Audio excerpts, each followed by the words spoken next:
Boom. We could make like a compilation of all the lives we've done together. So we could have like the very beginning and just do highlights of the way forward. But a question I have for you, because it's kind of funny now, I think the last live we did, the buy box issue was a huge deal, and it still is. What's your opinion on that now that it's been down for a whole month? Are you putting job applications out yet? I'm still bullish. Dude, it's hard, right? Because for somebody like me, I have the cash flow. For a newer person, I think you get frustrated a lot more quicker when it comes to this. But I mean, even if it stays this way, I did a coaching call over in Steve's group and broke down like how much I made per hour, right? So like, even if this is the worst of times, I think people don't realize this that if they actually figured out how much they make per hour, it's more than they're going to make going to get a job anywhere, right? So like I broke it down. I made like $54 and some change per hour. I'm like, there's no job that's going to pay you anywhere close to that.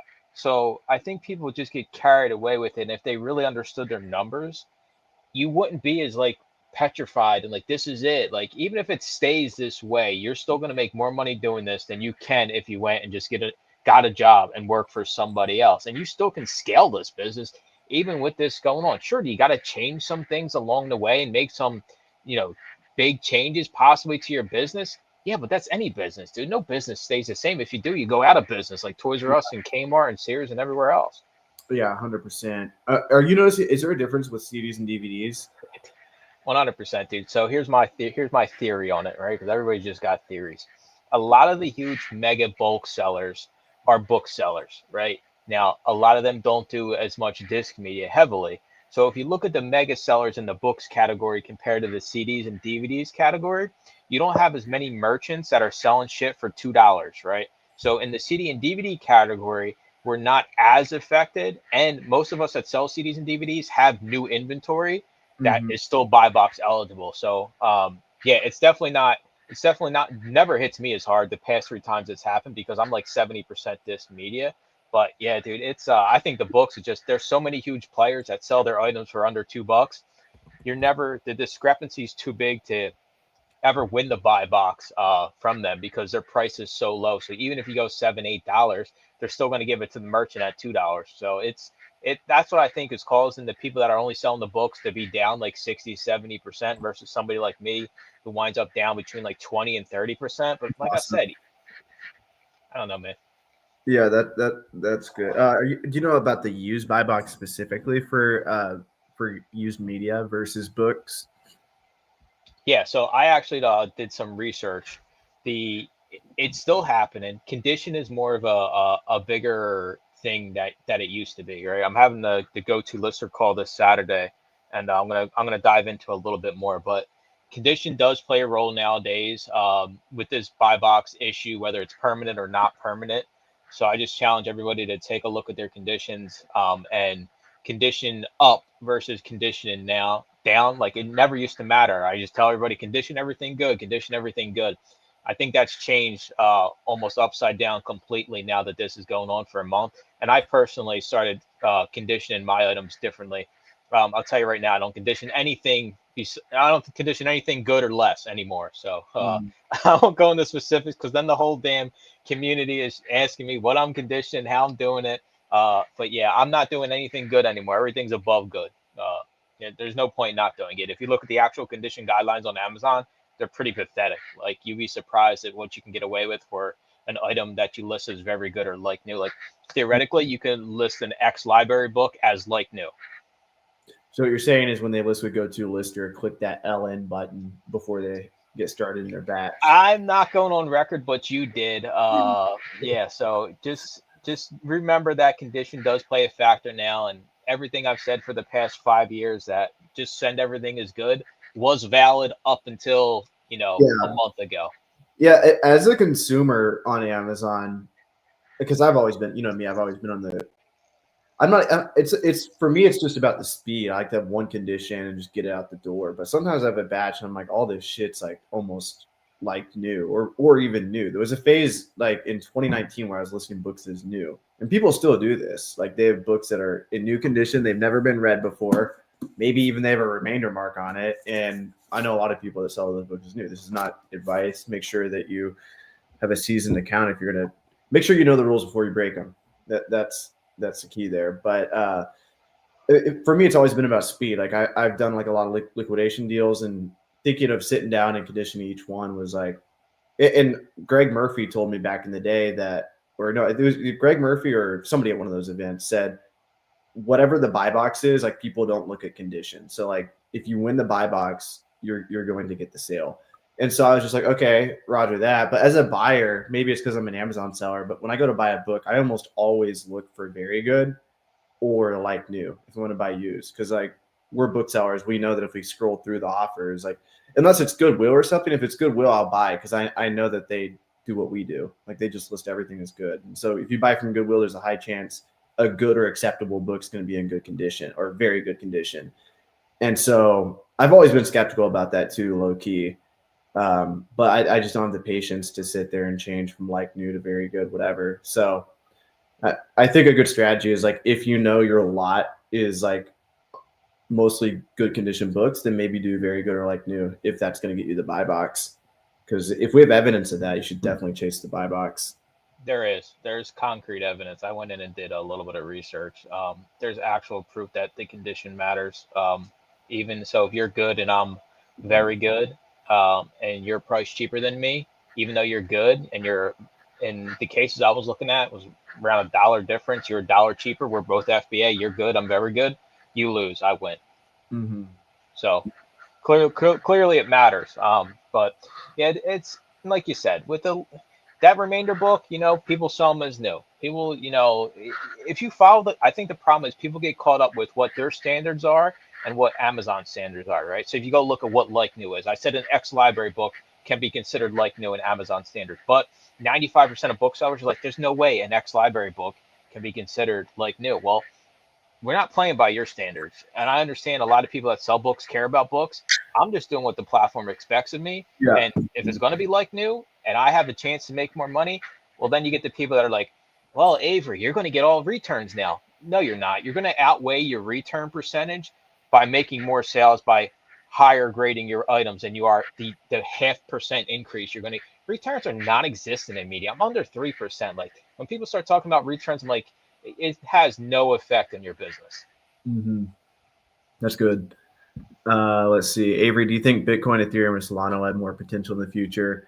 I'm no Bitcoin or crypto expert, even though I do buy a lot of it. I do think it's going to go, like I've said on previous episodes and my YouTube channel. I documented it. I think that crypto is going to go to the moon. Specifically, Bitcoin's the safest one, but I think Ethereum and Solana have a lot of potential if people actually use them for currencies. I think they have more potential for currencies, and I think Bitcoin is going to be the GOAT overall. So I don't know. If you ask ChatGPT, it'll tell you. I think it'll tell you Solana or Ethereum has more potential, but all of them have potential to go to zero. So we'll see. How long does it take Amazon to FBA? How long does it take to fill an Amazon FBA box since you have to scan through hundreds of books? Super helpful video. Says Este La Star.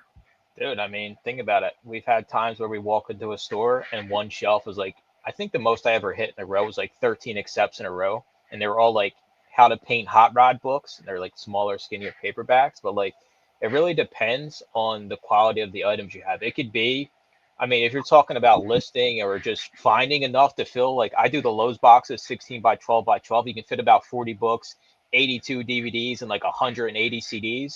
So if you're just talking books, 40 books, if you got a really good source, I mean, if you go to any library sale, you should be walking out with at least 40 books. Even if there's only 3,000 books at the library sale, you should still walk out with that. It just really depends. If you go to your crappy Goodwills, I'm never going to get 40 books from a single. I'm never going to get 40 books from all the Goodwills in central Pennsylvania. So I think a lot of it is based on your sources.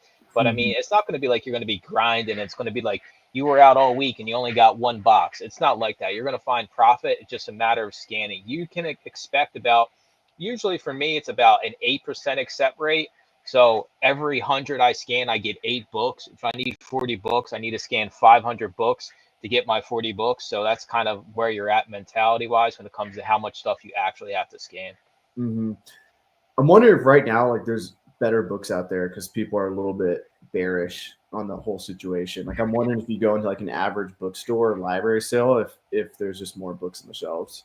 Yeah, it sucks though because all the library sales are done for the season because it's winter. It only run. You really don't get many in the winter. At least up here in Pennsylvania, all the libraries already had their fall sales, so it's kind of quiet. Because I was thinking the same thing. I'm like, are all these greedy scumbag groups of 20 still going to be at these sales now that this is Yeah. going on? Yeah, we had something similar happen with my wholesale business where everybody got restricted, and then we just noticed like nobody was selling FBA for a while, and then slowly but surely everyone started selling FBA again. So there's always that moment of opportunity after Amazon scares the shit out of you to make more money.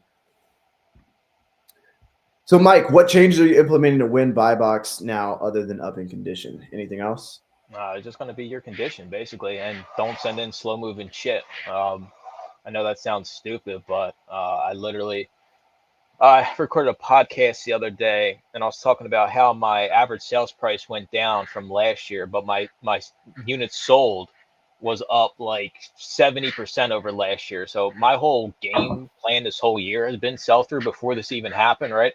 I want to When I scan it, I want to see I'm profitable at the lowest FBA price. When I send it in, it's going to be the lowest FBA price. I'm going to reprice at the lowest FBA price, and now I just add the condition on top.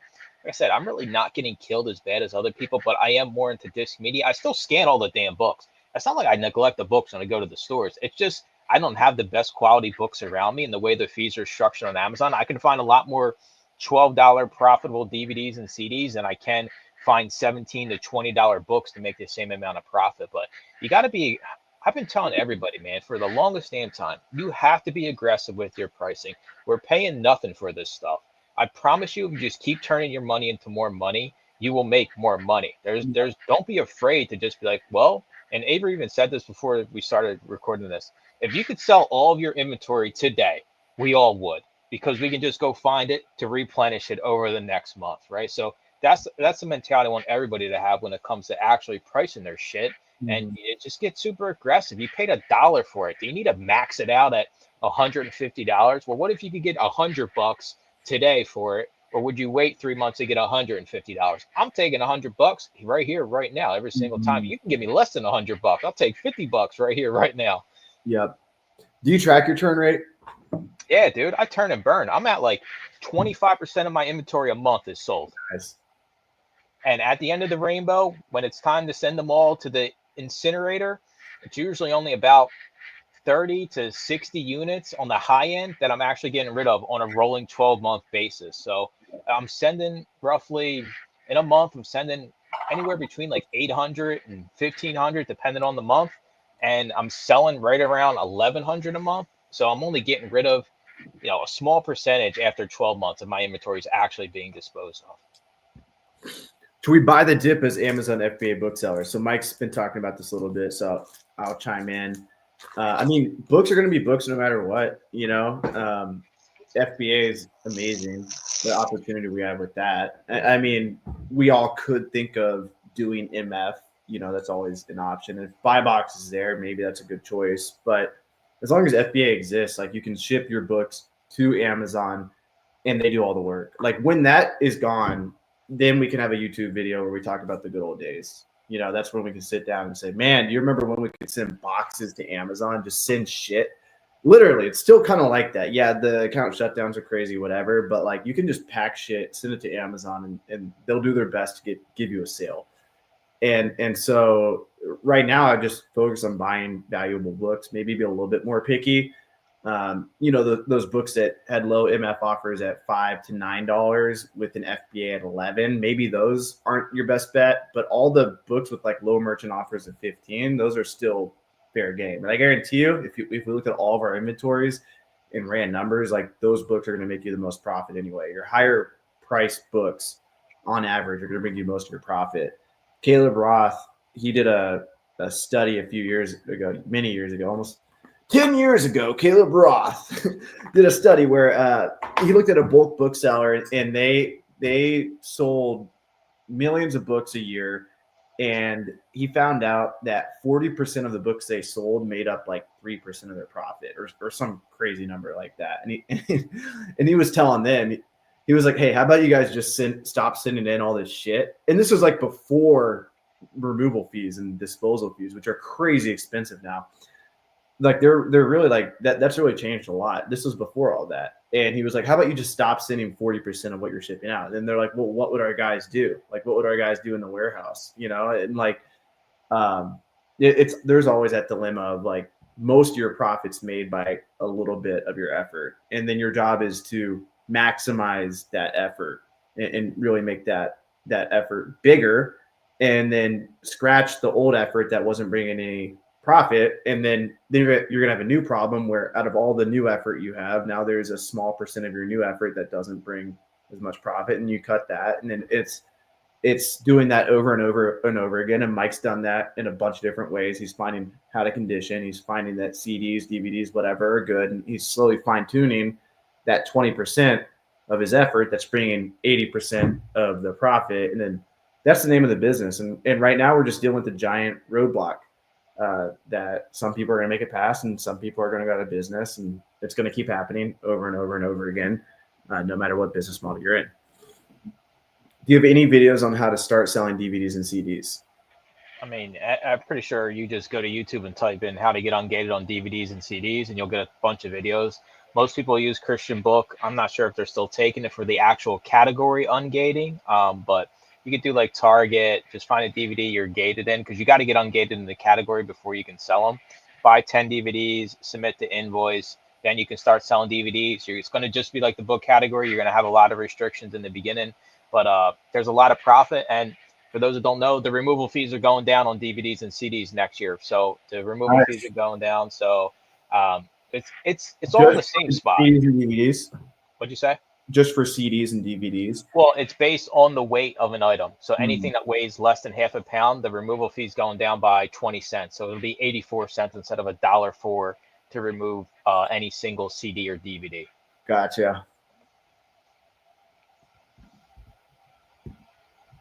Mike, you just called Max a scumbag. I would call anybody a scumbag who gets to a library sale and then 5 minutes before they open, like 35 people come out of the car and they can't say excuse me a single time, and they're the most impolite, stinky smelling people, right? I don't say this just to say it.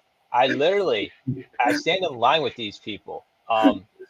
This one dude, Avery, he must spray a full can of Axe body spray on him. Like, I can smell that he's in line once I open my car door from the parking lot. I'm like, oh, he's here again. This guy is he's here. And yeah, they got no manners. They don't care. They rush in and they get nuts for their stupid ass history books. I walk over the DVDs, CDs, leave with 5 times the amount of shit they do. Oh shit. I just sold a 3K book set on eBay that I got for $6 at a thrift store. What's your best tip for Amazon FBA as a newbie? I'm getting free books from Facebook. Only have a basket of profitable books out of 1K. Well, it sounds like you're filtering them good.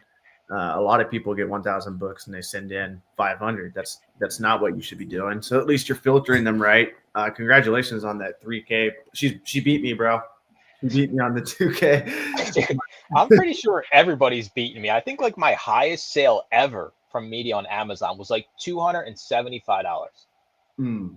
That's it, dude. And I'm out here making hand over fist dollars. I find none of this special stuff like you and her find. I'm out here scraping the bottom of the barrel. So what's your best tip for Amazon FBA? You want to give some sourcing tips? Because I always send the email out to my audience and I say, hey, I'm going to teach you. Oh, Mike's going to go over how he sources. So do you want to give a sourcing rundown? Be picky. So kind of what Avery said, it sounds like you are being really selective about what you want to send.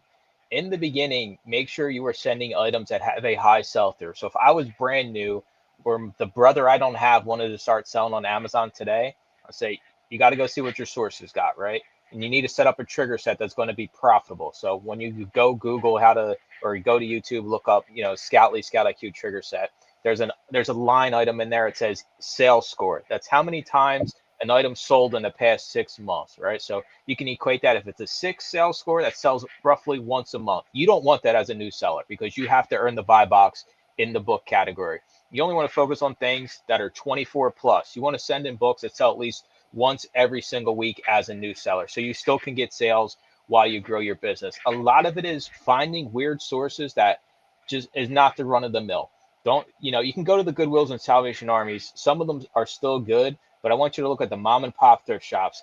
Bookstores, believe it or not, actual bookstores, you can find lots of stuff. They don't sell online, most of them. They just sell in store, or they do a little bit of eBay. Another thing you want to look at is your library sales. Don't be intimidated by all the losers you see with their scanners and their family showing up. It's A-okay. There's plenty of profit to be left behind. You just got to think outside the box. Your actual library usually has a little section that sells books. That's where you're going to find the quality stuff, not your Salvation Army and not your Goodwills no more. Yeah.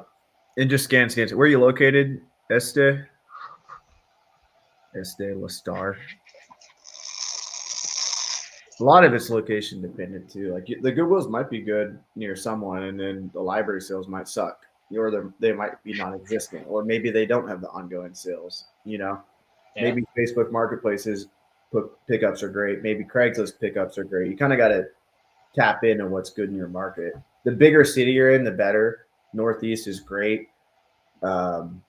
She's in Orlando, Florida. Yeah, so maybe just mess around with all the different sources and see which ones hit. But you're already doing some of the better strategies, which is Facebook Marketplace. Like that's kind of like the next level. And if you can get good at that, a lot of people aren't good at that. A lot of people just want to go to Goodwill and scan the shit on the shelf. So you're already a step ahead. Yeah, build relationships, word of mouth spread. You go pick up books, and then one of their friends or family members needs books going. That's the way you get the quality stuff. You want to get it before it goes to the thrift store. And doing the pickups is literally you going to get it, so they don't got to take it to the thrift store. That's how you beat out all these bozos. I got this one Goodwill. I went to it not that long ago, and dude, they sit by the back door. They just sit there waiting, right? Like they wheel out a rack, and like there's like 6 people that just grab the rack and start fighting over thing like all day long. Like what a miserable life. Like you couldn't pay me enough to go sit at the Goodwill and wait and pray that they wheel out this rack and there's a damn book on it, and then I gotta hope it's profitable. I'm like, these people are crazy out here. Yeah, it is crazy, man. People are crazy. Some scanners at library sales are the worst. They are rude and make us all look bad. 100%. But it's your job as a good scanner to try to change the mindset around these scumbags. And I do that all the time. I have nice conversations with the old ladies that run the sales. When you go in, when you check out, just treat people how you want to be treated. You can't control what other people do. So in Scout, I got to tell the story. So in Scoutly, you can change your accept sound, right? So they got like a whole list of goddamn things, right?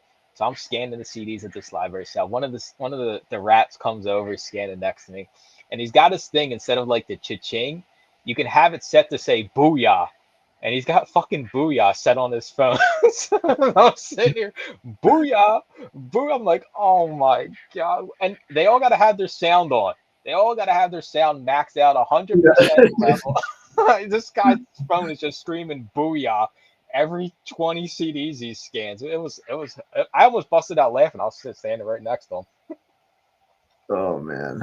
I've been messing around with different scouting tools, and I'm in the process of working on something. I guarantee you there's going to be, this is my promise to you guys. I promise there's going to be a sourcing tool in the next few months. All right. Good. That's my promise. So, yeah, this one here is a farting noise. My buddy actually made this. He runs a multi-million-dollar operation. He doesn't really have obviously no YouTube following or anything, but this was actually profitable. He just goes, See, Avery's that guy at the library sale. He's got his phone maxed out. Yep. But yeah, we'll have something coming for you guys in 2026 for sure. Good. Yeah, and I'll be meeting you about that soon. The current one sucked, dude. I go on record all the time. I don't have a choice. I'm left with nothing.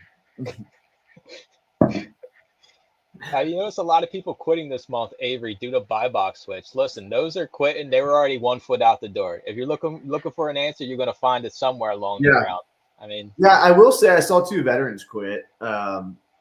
Ryan, at least I don't know if they were trolling or if it was for real, but Ryan Holtz and Michael Kreider in the Facebook groups, they've been around for years. Anybody who's been around the Facebook group for like 5 years, like those are OGs. And both of them voted on a poll, F this, I'm out. I think Michael Kreider is actually out. I don't know if he ever comments on your YouTube videos or anything, but I don't think so. I heard of him though. I know he does pretty decent. So I mean, yeah, I'm not yeah. surprised. I mean, yeah, I get it. It's tough, but like you said, people are just looking for like if there's a will, there's a way, and you probably have to pivot. You probably have to do something different. You got to get better sources or start listing as like new. We should always chase the buy box is what we should be doing, but um, nothing crazy. But the overall sentiment of the community is definitely down right now. But that's where the opportunity is at. Um, is there a Scoutly Scout IQ needed? No, you definitely want to use Scoutly or Scout IQ for now until we come out with something better. But you can just use your phone with those apps. You can use a camera on your phone. Do you recommend a scanner? For just starting out, get a super cheap one. Get like a cheap $10 Nanomu or something. Don't get crazy with it. Yeah. Brand new. Make sure you already have your Amazon account set up. So when you start your free trial of your scouting software, it's actually going to link and you're going to be ready to go. You don't want to rip yourself off, 2 weeks of free trial because you're still setting up the account. But you definitely don't want the Amazon app. And the scouting software is cheap. Just start out with live only. It's like $10 a month. You'll be good to go. Yep. And then the seller app's good for like cover scans. So if the cover of the book is like distinct like that, you can actually scan it. And if there's no barcode on the back, a lot of times those books have good opportunity, or the Goodwill sticker is covering up the barcode of the book. I have the Amazon seller app just ready to go, just in case I need to cover scan a book. But for everything else, you want to scan it with one of the apps. Scoutly, Scout IQ. I got Scout IQ here. They gave me a free membership, so and then it'll pop up yes or no. Look, it's still loading. Dude, make a scouting software so we can, get our shit done with something that actually works. Dude, the Scoutly app crashes every time on Android. You open it up, it crashes, and you got to reopen it up. I get a text message, I text you back, I go back to scanning, I got to open it up 2 damn times again. I put a ticket in, contact help support. No, bro, you literally own the damn thing in the Facebook group. Like I feel like just being like, hey, I promote your software, right? Like, let's just get this shit fixed. Throw me a bone. I never come in here and complain. Mhm. So when I do, help me out a little bit here. Nah, just let that shit sit there. Let it be broken forever. I asked the Scoutly guy, I said, hey, do you want to sponsor Books and Beyond, our conference? And he said something like, I don't believe in marketing. And I'm like, okay. That's when I knew. I was like, I got to get this app out. Good. I'm glad he pissed you off enough. It's going to be good too. Like, I can't talk too much about it, but we're going to have like a lot of data, historical data. It's going to be good. We're going to consult Mike, the used book guy, before we're going to get his permission before we launch it for sure. I always tell the ladies at library sales I'm selling because I'm trying to support the new Horse River, and then I show them a picture that they always remind me. I don't get Horses are expensive, dude. To upkeep a horse, they cost a lot of damn money, especially if you're boarding the horse. Like, you're talking thousands of dollars a month. That's some shit my mom would do. I'm trying to buy my son a new cat. Yeah. Any advice for local We Buy XYZ campaigns? Yes. Don't pay more than $0.25 a piece for CDs and DVDs. I don't care what they say they got. 95% of it's going to be junk you got to deal with, and nobody else is buying it but you, so they always come back. And books, I probably would go on the route of free pickups because it's going to be a lot of damn work. I guarantee you they're going to be old, nasty, probably in the basement, and you're going to have to load them all to the car. You could pay by pound. It's a pain in the ass, though, if you're clearing out houses and you got your little scale. I've done this plenty of times. You'll be there forever weighing each IKEA bag, totaling it up. I only do free book pickups now, but I will pay for CDs and DVDs up to 25 cents a piece if it's really good in bulk. Do you use the triggers that come with Scout IQ? Mike does not recommend the triggers that come with Scoutly or Scout IQ. If you type in trigger setup, Mike the used book guy on YouTube, he's got a video that. Yeah, don't use those things. I wouldn't be pissed off about them if they would just update them, but like, dude, they're the same ones from when they launched the apps in like 2006. Like, the times have changed. I think we need to update these default triggers, guys. Hello, is anybody home? Nah. I get it though, right? Because with those default ones, you get a lot of greens. So like, it triggers. You're like, oh shit, like this is possible. But in reality, it's like $2 before your buy cost, and like you're spending $1, and then you got to ship it and the placement fees, and like you're bankrupt. 100%. Put some damn earbuds in when you scan. Nah, dude, it's about intimidation. Yeah. I've been watching all your videos since starting. So good, gold mine. Thank you guys. Thank you for watching. I bought a horse this year. Congrats. It's big. Literally. Speaking of horses, Beto says he loves horse burritos. You stay, Deb. Just get out of the damn lot. That's my wife running her mouth about one of the members we have that eats Chipotle burritos all day long. A horse. How's the wholesale life? It's good, man. My dog's like a horse. Made me think of my dog. My Doberman just runs around the house, and she's got so much energy, and reminds me of a horse. Wiener dogs are good. Not my cat. She lives upstairs, stays away from the dogs. She's pretty aggressive. There's a mountain lion outside. So got to be careful with the wiener dogs of the mountain lion. But no, life's good. House is good. And just grinding, man. Just I might get a truck, Tundra. I'm looking at, but coaching wrestling and trying to, Amazon's always crazy. Like all the crazy stuff that's happening with books right now, there's equally crazy stuff happening in the private label space. And I feel like I'm dealing with the unknown right now with private label. It's like all the shit you don't know I'm getting hit with. And it's just like stuff. It's just like shit you got to deal with, like copyright infringement complaints, just bullshit, patent infringement, like all this stuff, all these scare tactics. And so I'm working through that. Wholesale's cranking. And Do you think the 2026 we're going to see as many new booksellers as we have this year? Because this year's been pretty crazy of a year for book selling. I mean, even I think it's going to be. I think it's going to be down. But I think, and that's why I'm thinking of like maybe not more so my content's always been towards beginners. I think both of ours kind of are geared towards beginners. But in terms of like the software side of things, kind of making sure everyone who's in the space makes as much money as possible, because like there's still a lot of people on Amazon. Like the people on Amazon are making more money than before, but there's less new people entering the market. That's kind of what's going on right now. And so as like a software service provider, how can we serve the people that are in the market? That's kind of what I'm thinking of. And Sourcing Tool helps get people in the market. So that's definitely coming out next year. And then I'm also thinking of maybe a repricer or maybe some cross listing on eBay or something, but something to service sellers better. But I don't know. Like, I don't know how the years are going to go. Like, I feel like it could ebb and flow. Like 2020 was like really brought a lot of people into the market for whatever reason. Like people were really freaking out about their financial situation. So what did they do? They learned how to make money on Amazon. And so I think if we see an economic crash or something, it could actually be good for us in terms of like YouTube and getting people in the space, because it would get people back to their roots of like, okay, let's flip shit and make money. But right now, the overall sentiment, not just of books, but just of Amazon in general, is a little bit down. I think it's because like so many people have been shut down, Section 3s. I think the hype kind of died down from FBA.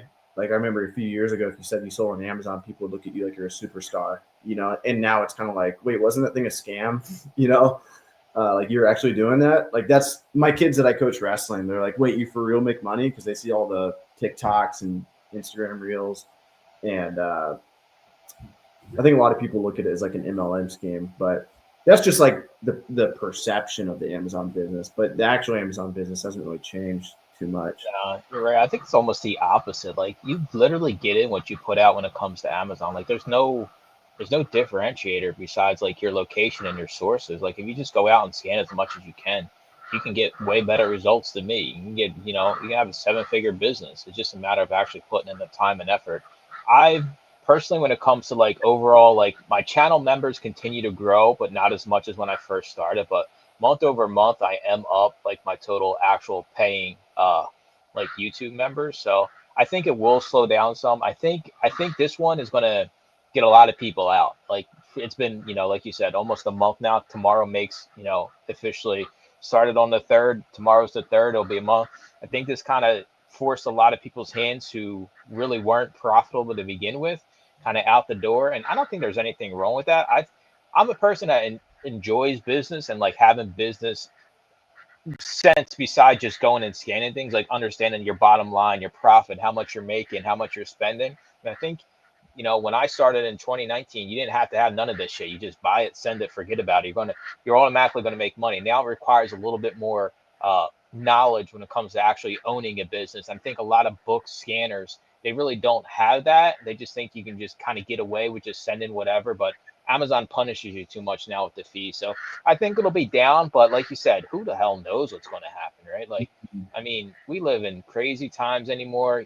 I do think that economy thing you were talking about, like everybody is worried and they wanted to make as much money as they can. I think there's so many flashy things now, dude. Like everywhere you look on social media, it's like, hey, make money doing TikTok. Hey, make money doing this shit. And it's all like, it's so fake. I'm just like, everything takes work.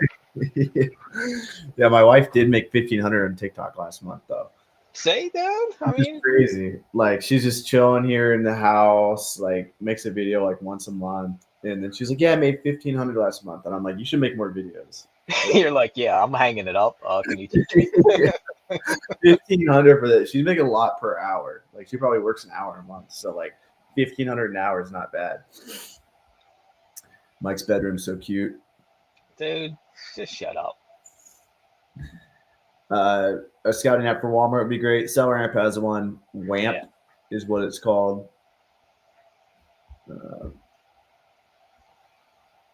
Who's the best to get on gating DVDs with particular publishers like Universal, National Geographic, or even smaller publishers? None. It's not existing right now. Someone posted about it in our Discord earlier for the YouTube members. They're not even taking Alliance invoices right now.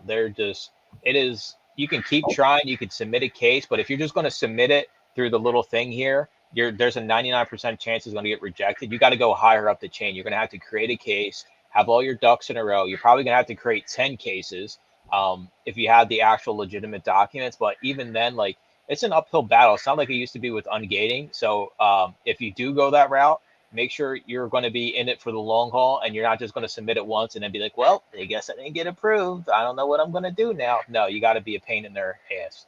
Yeah. Have you ever used Christian Book in your community? Yeah, I've used Christian Book. I use iNet, but not lately, not at all. Nothing's working.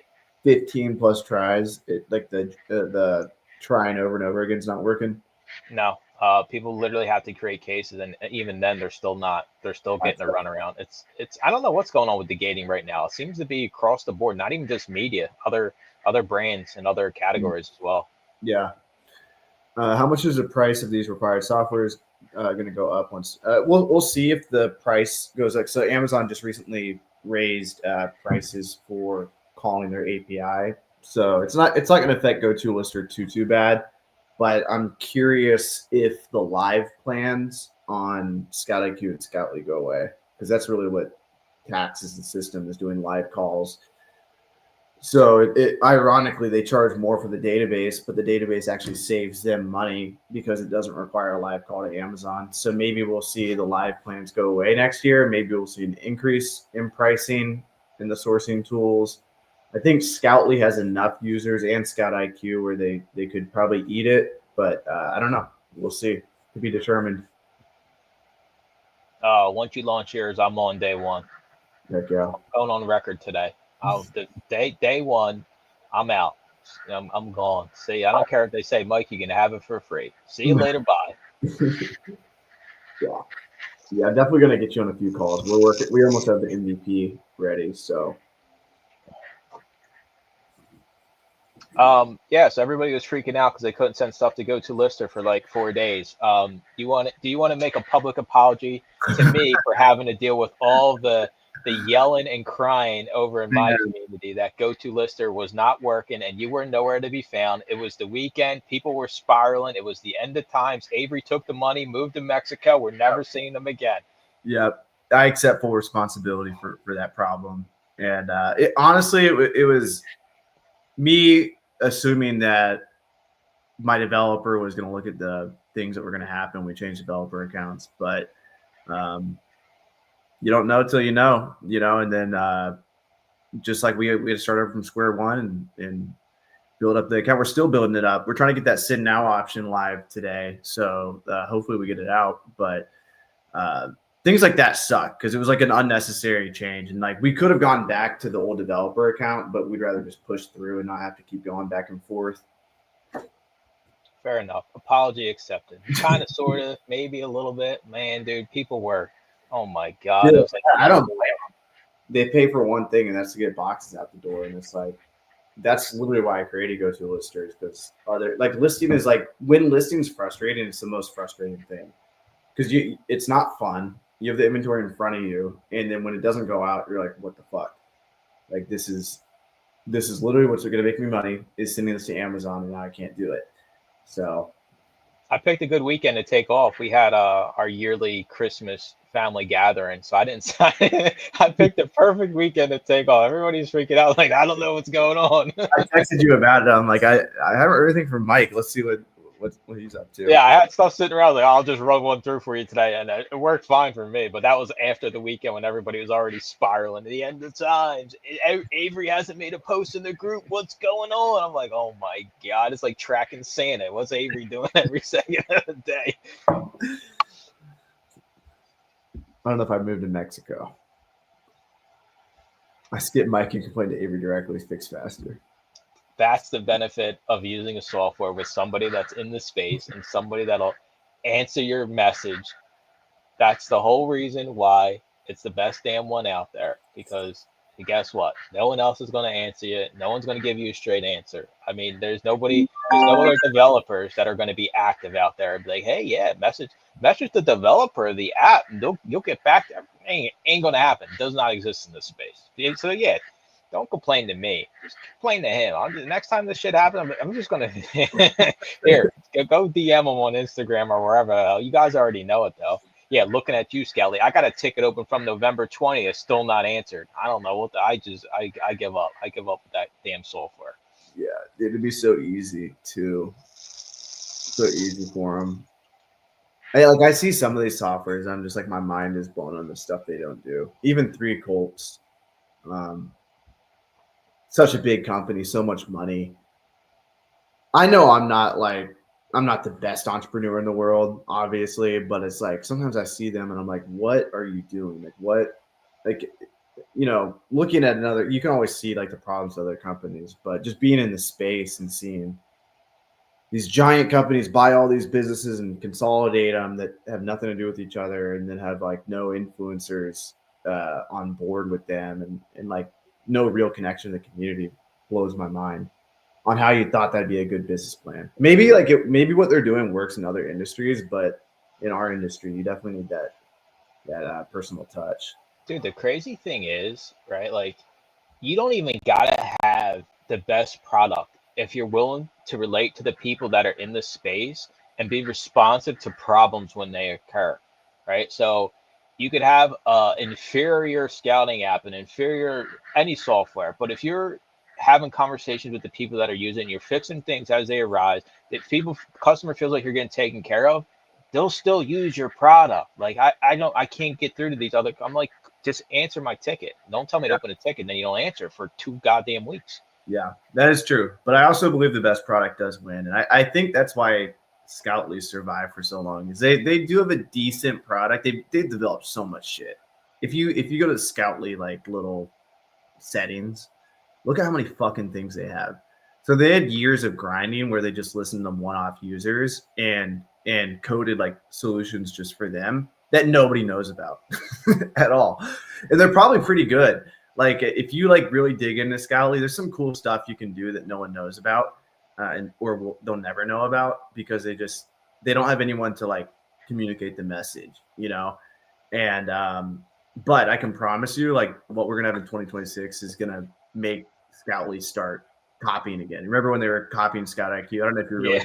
They literally copied their whole user interface, which is damn near illegal. The only way I think they really got away with it is because technically Scout IQ copied them. I still got my fucking Scout IQ shirt on right now. I like this shirt, but technically Caleb copied Scoutly, which every fucking business. When you sold book, you copied the other bookseller who was selling book.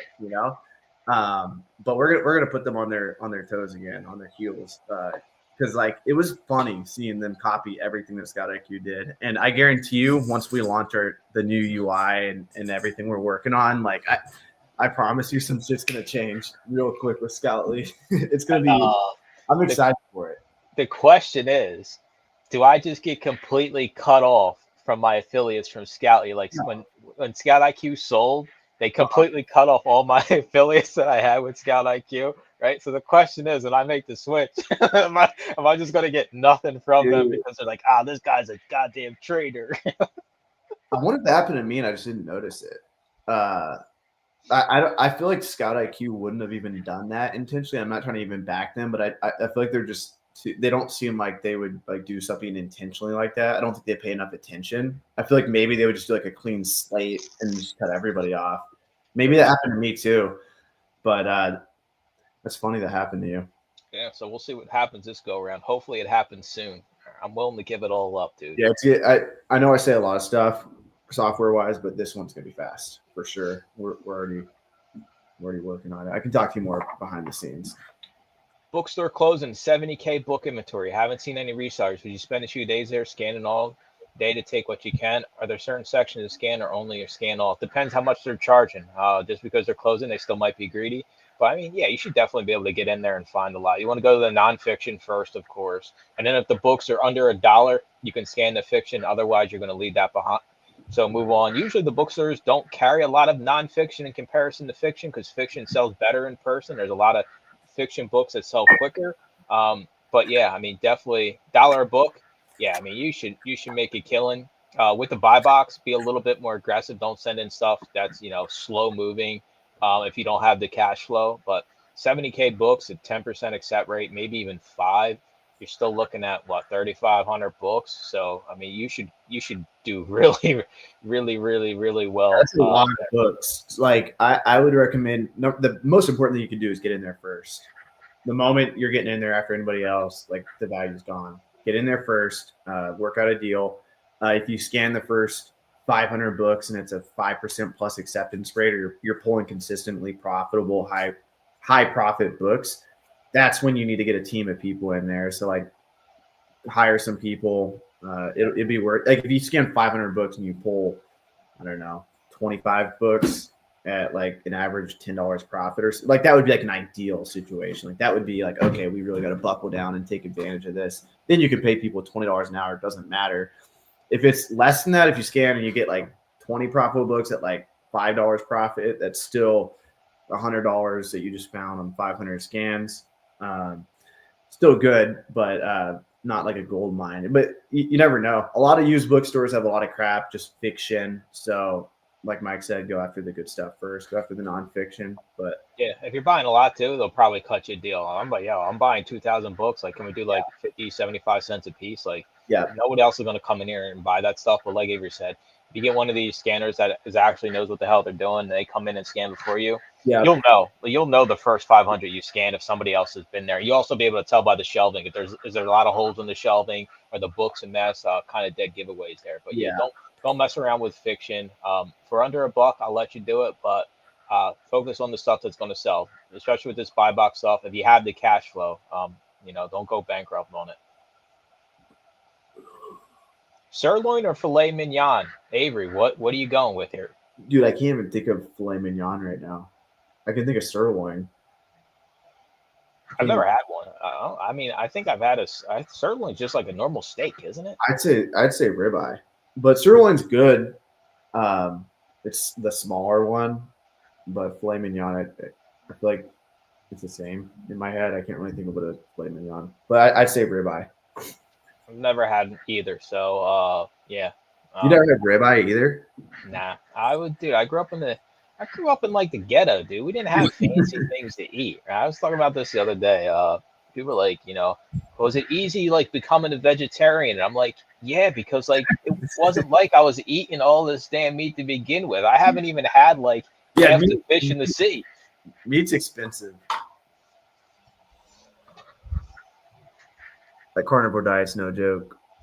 Oh yeah, dude. Unless you just eat the fatty crap. What about them Lakers, Luka Magic? Dude, I don't even know why the Mavericks let Luka go, but I don't follow basketball as much as I should. But I mean, the dude's one of the best in the league. Mike, would you ever move states, or are you stuck in Kinsey? I'm staying in Pennsylvania. All my family's here. All my family still lives down in Philly. I'm about 2.5 hours, or like an hour train ride outside of the city. So I'm in Pennsylvania for the time being. It's not terrible. It snowed today. We got like 3 or 4 inches. That shit sucks. But being self-employed, I can stay at home, stay You're under not a my big traveler, are blankets. you? What you say? You're not a big traveler. Nah, I mean I don't mind traveling. It's just I don't know, dude. Are you able to go to Greenland? What? Greenland? Greenland, yeah, or like Africa or South America. If I had to go somewhere in the world, I don't know where I would go. My wife would want to go probably to Japan because she likes a lot of the pop culture stuff that Yeah, a Japan. lot of people do. Yeah. I don't know. Probably somewhere really warm, somewhere maybe like an island somewhere. Yeah. So you don't have that desire to see weird shit or see different like that. For me, that's like such like a deep desire of mine. Like I want to see Greenland. Greenland. I want to see like the scariest part of Africa. Like hopefully I'll survive all this. Like that. Dude, a safari would be dope in Africa. Yeah, I'll be yeah. up. But I'm talking about like where they're doing like the rebels or like. You're trying to get ate. You're trying to go like these weird cannibal camps and shit.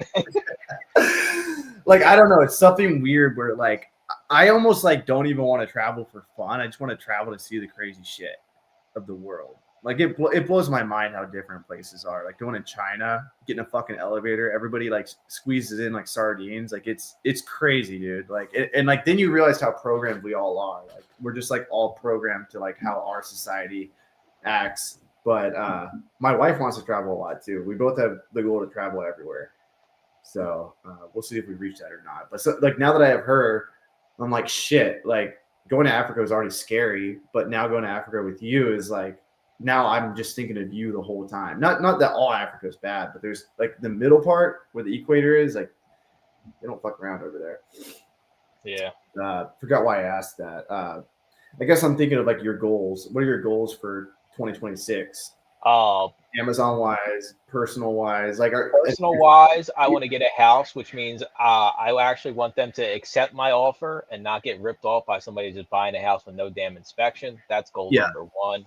Amazon wise, dude, I'm just keep growing, man. Like it's so stupid. Like the fact of I won't quite hit 200K this year, but the fact I even came close is like blows my mind for how little I work and how stupid I am. It's just hard work. You just go out and you just scan everything. I don't shortcut the stores. I just want to make more money, keep putting money away. You should be investing in retirement. Every single person sitting here, one way, shape, or another. Keep putting money away. Keep, just enjoying my time and building up other businesses on the side and just trying to make as much money as I can, but not work as much as I possibly can. I don't like the idea of working every day, all day long. I like the idea of being efficient as I can in a short period of time, maxing out how much money I can make. I don't think there's anything wrong with somebody that's like, I want to grind 60 hours a week. For me, I can't do it anyway. I don't have enough sources. I would have to drive 3 hours one way. That kills the fun for me. I would hate my life if I had to drive 3 hours one way to go find books, CDs, and DVDs. Yeah. Do you have Canadians in your group? Yeah, we got a bunch of Canadians. We even have some Australians and some people in the UK. We got a little bit of everything over in the group. There's people all over the universe. There's people in Australia. Amazon really isn't even a thing in Australia, getting results in Australia. The same with the UK. And the Canadians and the UKers, they've been dealing with this buy box issue for years now. It's always been that way because the infrastructure doesn't exist in those countries. So they favor FBM over FBA. So yeah, we got people from all walks of life over there. You need Scout IQ if I use go-to lister. Yeah, you need a scouting tool. We don't currently have a scouting tool. But like I said, we're working on something. I don't know, dude. I don't know. I think this buy box thing corrects itself here, hopefully by the end of the month. If Yeah, not, I think so too. I definitely don't think it's forever, but it's making me think like what are they doing? What's their long-term plan? Why are they doing it? But my motto has always been chase the buy box.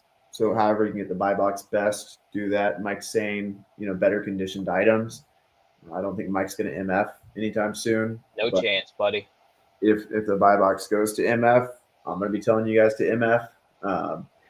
So it's wherever the buy box is at, whatever gets you the buy box, whatever gets you sales. I will tell you right now, there was a time, probably 2022, 2023, when restock limits were a thing. They used to max out how much you could send. So you can only have 1,000 units in inventory for all of quarter four. Everybody out here who thinks you're going to walk your ass out the door, go to the thrift stores and find the same amount of profitable books for FBM that you do for FBA, I'm here to break the news to you. It ain't happening. I remember going to these stores and grinding just to be able to list some stuff FBM. It's a completely different ball game, FBM to FBA. On paper, yeah, we can sit here and say, yeah, just list your items FBM. Well, in actuality, a lot of those items are worth a lot less FBM. That's why the prime bump is an amazing thing. That's why FBA even exists. That's why me and Avery think this isn't going to be permanent, because they make so much in FBA fees.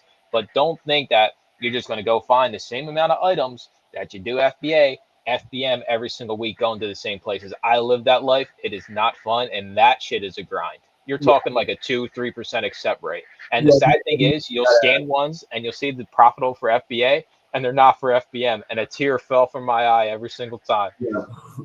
And you got to fulfill them when they sell, which is fun at first. There's nothing more fulfilling than packing an MF order. But by the fourth time, you're like, all right, I'm over this shit. I'm MFing some stuff right now because, like, in anything in Q4, like, you're not going to get anything checked in. If you send something right now, it's not going to get checked in until January. And so, like, I'm listening to some stuff MF from the house, and it's fun seeing the sales. But driving to the post office every day, I'm like, okay, I already hired help. Like, I'm done. Of course, it's Chase Buy Box, but how are you going to compete with $3.99, $4.99? You just got to sell higher price books, which goes back to Mike's point, lower acceptance rate. Rome hit up Bezos and tell him to turn back the FBA buy box. Yeah, something twisted's going on because they're reporting the buy box still, and this is why I think it's going to come back.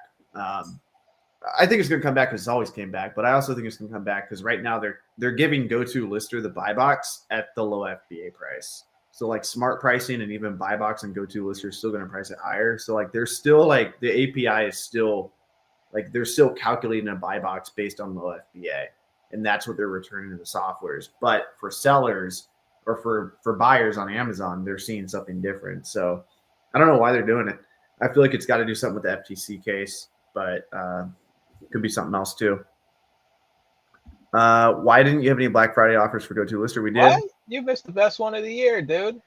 $400 for the whole year. What is it, like $200 in savings or something? Yeah, $200 in savings. You shoot me a DM. It's December 2nd. Most Black Friday sales are still going. I think if you still go to the website, gotolister.com, and go to upgrade your subscription, so go to manage your subscription.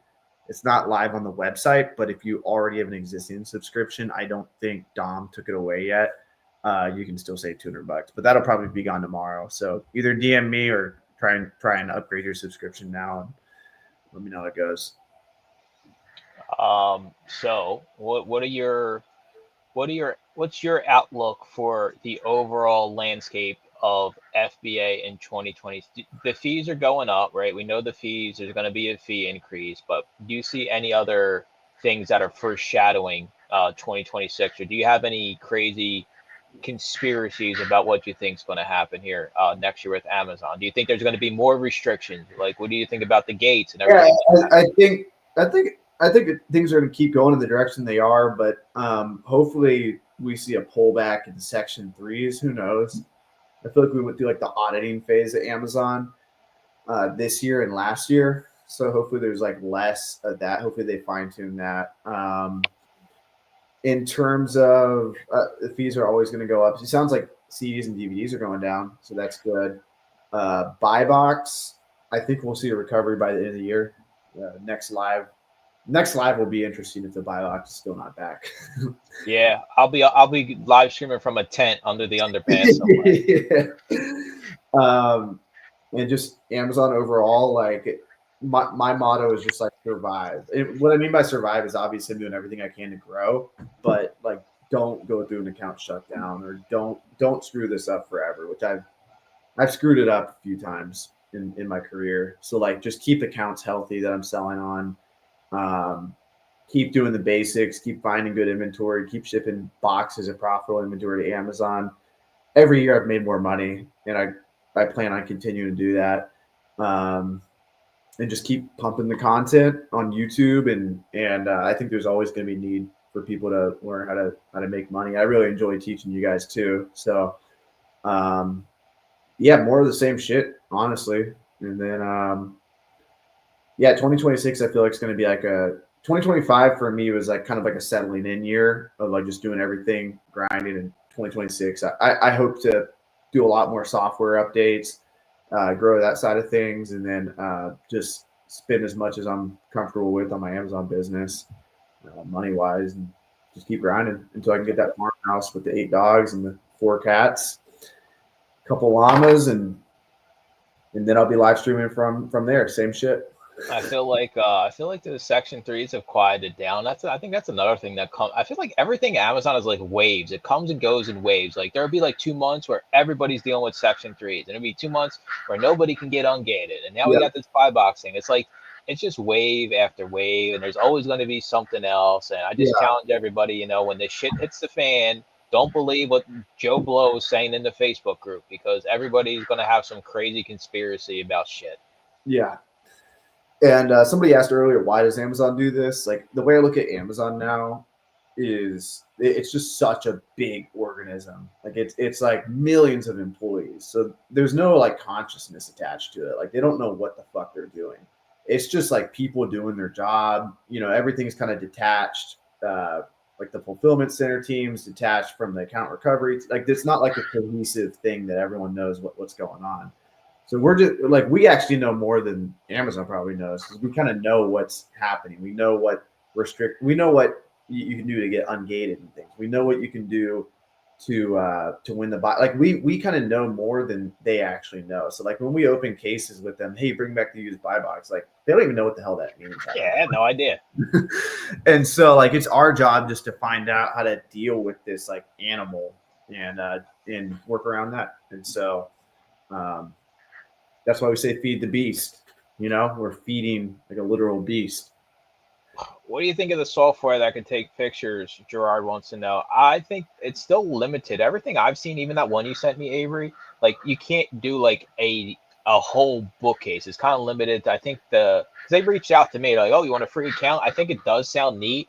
The fact you can just do it, but from what they're saying, it can only be between like 20 and 50 books per photo. But I mean, it will save time. Like that guy that had that crazy pic earlier, if you can just go in there and snap photos, right, and just upload the photos to the software and see which ones are profitable, um, it's going to be changing, right? It's AI. AI is taking over everything, and it can make our life easier if it actually works the way it should. But yeah, I think it'll be a whole business model based off that. The used picture bookseller guy, and I just go in and take pictures and Yeah, upload them.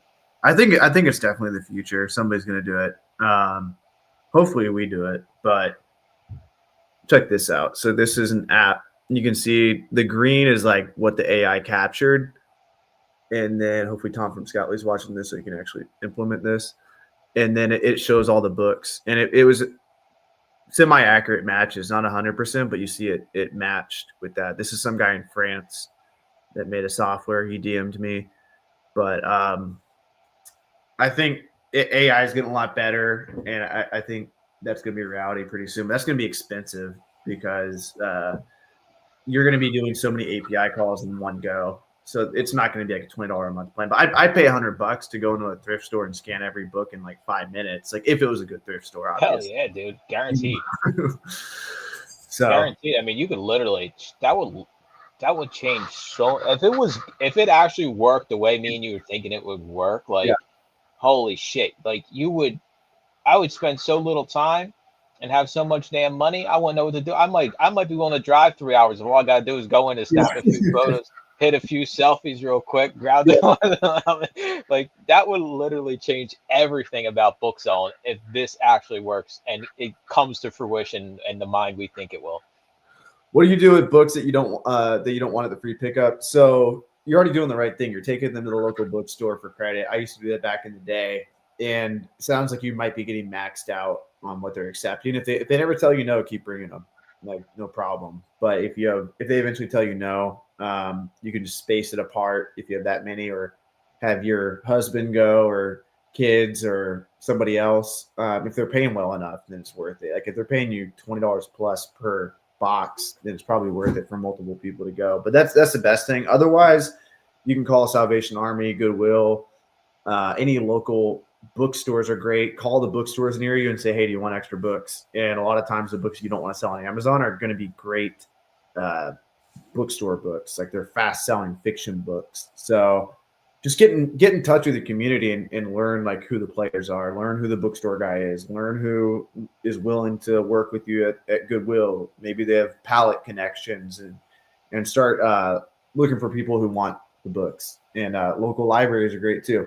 You can drop them off there. You literally you leverage your free books into relationships. Yeah. Saying, hey, I have free books. And all of a sudden you're in the library and they ask you what you do. How do you have 3,000 books you're donating to us today? You're like, hey, I have a little online business and I feed my cats, and all of a sudden you have full access to the library. You can go there once a week, scan all the good stuff. Like having that type of inventory will open up so many doors instead of just going and throwing it in the back of the Goodwill. You can use that, use it in your advantage to build relationships. Realize it's something valuable. They might, yes. And also remember the feeling of, holy fuck, I have too many books to deal with. This sucks. Remember that feeling, because now when you go to a place that has too many books, back to the bookstore guy has 70,000 books they're trying to get rid of. They have that feeling like 10x what you feel right now. So remember that pain point, and then when you go to work with somebody else, you're offered to them and say, I'll pay you cash and I'll take away the majority of what you look at as trash. And so it's a cycle. Offer is gone. I'll DM you later. Yeah. Hit me up. It should be within, maybe Don took it down, but DM me. We'll set you up. Anybody else who wants a Black Friday deal? Black Friday deals are now running from Monday through like Tuesday, December 2nd for I know. So it's a marathon. So hit me up and we'll take care of you. All right, dude. Last call for alcohol. Give me your Jerry Springer final thoughts. Keep grinding, man. That's all you can do. Keep grinding, and congrats to us. I think we've done a live every month this year, almost. Hell yeah. Yeah. So consistency is key. Sales check. Last call. What sales you want to know? The best item I sold so far today, I sold Godzilla Criterion Collection for $34.02. I sold Person of Interest Season 4 for $30.99.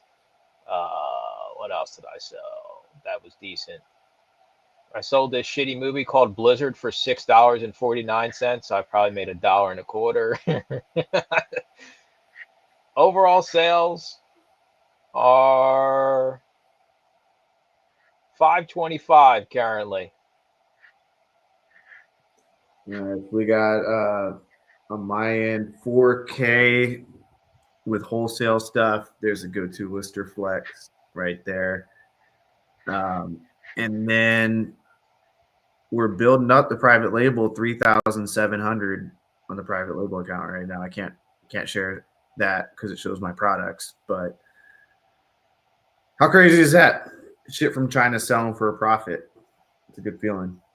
It's not crazy, dude. You put in the work, man. That's a big differentiator with everything. You got to put in the work. You got to be willing to roll with the punches. Nothing works out 100% like you think it is in life and business in general. You got to just, like you said, grind it out. No matter what anybody says, go find out how much you're making per hour and get back to me. This is the worst month you've ever had on Amazon. I still want you to go say that you're probably making $30, $35 an hour, and good luck going anywhere. At least here in Pennsylvania, you're lucky you get $15 an hour. I'm just saying it's not as bad as we make it out to be if you really know your numbers on the back end. Yep. 100%. All right.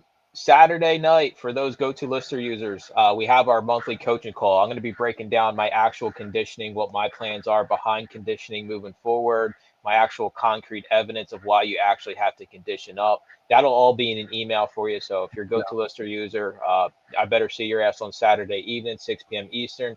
If not, I mean, there's no reason not to be a go-to Lister user. I mean, it's literally the best out there. I feel like a salesman. I need like a suit or something. But we appreciate helping everybody. We appreciate you all hanging out with us once a month when we come on here and run our mouth. And yes, we're still actively sending to Amazon. Yes, we're still actively selling on Amazon. Yes, we still believe in the business model.